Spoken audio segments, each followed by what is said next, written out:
Umiinit ang debate sa pagitan ng isang opisyal ng Philippine Coast Guard at isang senatorial candidate na kumukwestiyon kung meron ba talagang West Philippine Sea. Ang detalye sa agenda report ni Bri Bruselas. Mali at unfair daw para gamitin ng West Philippine Sea para lamang sa benepisyo ng isang kandidato ngayong 2025. Muling sinagot ni Philippine Coast Guard spokesperson for the West Philippine Sea, Commodore J. Tariela ang pahayag ni Sagip Party List Representative Rodante Marcoleta na wala daw makitang West Philippine Sea sa kahit anong libro at mapa. Si Marcoleta ay tumatakbong senador at kasama sa slate ng PDP laban. Etong mga ganitong statement, kaya ako pinapatulan lang.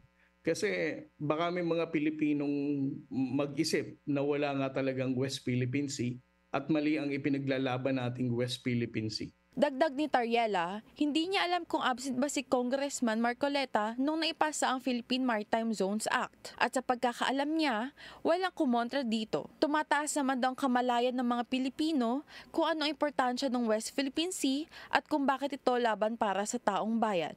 If we're going to elect members of Congress or members of Senate who are very clueless about what we're fighting for, pretty much kung ito pang mga iboboto natin dito ay mga pro-China.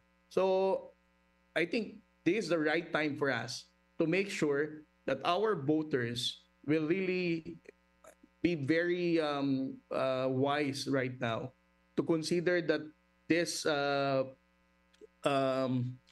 electoral positions are those who are supporting our fight in the West Philippines.